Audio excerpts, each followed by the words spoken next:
नाज़रीन, सिंध यूनिवर्सिटी के institute of English language and literature में शागिर्दनि ऐं शागिर्दियाणियुनि पारां तैयार कयल प्रोजेक्ट्स की नुमाइश लगाई वई। तफ़सील लाइ ॾिसूं था जामशोरे मां अली मुराद चांडियो की रिपोर्ट।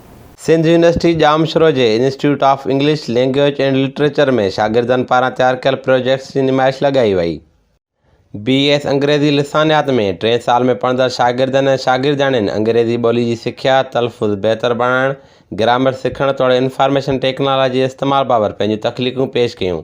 इन मौके ते संदन चवण हो त जीअं ही एक्टिविटीज़ थियूं इन जे थ्रू जेको ॿारनि काफ़ी कुछ सिखियो, जेके ॿार ॿिए डिपार्टमेंट जा हुआ, जीअं असांखे न ख़बर ही असांजो टॉपिक हो, हुन जे मथां असां कमु कयो, असांजा आइडियाज़ असां में डेवलप थिया। लाइक हिन जो आइडिया कुछ ॿियो, हुन जी थिंकिंग ॿी कुछ भी असां हिकु पाण में ॻाल्हाए करे कम्युनिकेट करे असां एतिरो कुछ सिखियासीं। ईअं ई अगरि हर डिपार्टमेंट में अहिड़ा प्रोजेक्ट्स थींदा रहनि, PBL ते थिए या ग्रुप एक्टिविटीज़ थींदियूं रहनि, त ॿारनि खे सिखण जे लाइ हिकिड़ा इंट्रस्टिंग वेज़ मिलंदा, नयूं शयूं मिलंदियूं। जीअं क्लास में सिखण सां ॿार इहो हूंदो कुछ टाइम बोर थींदो आहे, कुछ ये एक्टिविटीज़ थींदियूं रहंदियूं तो बार मुझे ख्याल से जेको ना वधिक सीखी सकन था। पोस्टर बेस्ड असाइनमेंट्स थी, इसमें हमने अपना पूरा प्रोजेक्ट तैयार किया था, जो हमने एक एकेडमी बनाई थी। ठीक है, उस एकेडमी में हमने 4 कोर्सेज रखे थे। इन्फ्लुएंसर का था और प्रोजेक्ट एक्टिविटीज़ थी, जिसमें हम बता रहे थे कि आप कैसे स्पीकिंग अपनी फ्लुएंट कर सकते हैं। और हम इस एक सर्टिफिकेट भी दे रहे थे। वो सर्टिफिकेट वेरीफाइड था सर MK सांगी से, जो हमारे डायरेक्टर हैं, और हमारे सुपरवाइजर IB से। वो जो सर्टिफिकेट है वो आपकी CV में भी आपकी मदद कर सकता है।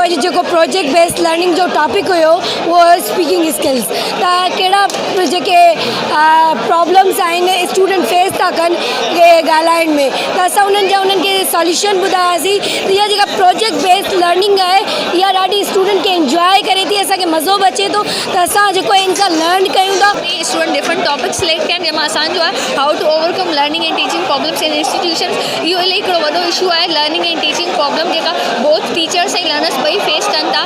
त असां इनखे हाईलाइट इन न करणु चाहियूं पिया, छो जो इन जे बारे में अवेयरनेस क्रिएट थिए, माण्हुनि खे ख़बर पए ऐं इन लाइ अहिड़ी पॉलिसीज़ जी इम्प्लीमेंटेशन थिए जंहिंसां हीअ प्रॉब्लम सॉल्व कया। स्पीकिंग स्किल जो टॉपिक आहे असां वटि, ऐं असांजे इन टॉपिक में काफ़ी ॿारनि खे प्रॉब्लम थी हुई, जो कि स्पीकिंग कीअं ॻाल्हाए सघूं माण्हुनि जे साम्हूं, ऐं इहो काफ़ी सुठो बि हो।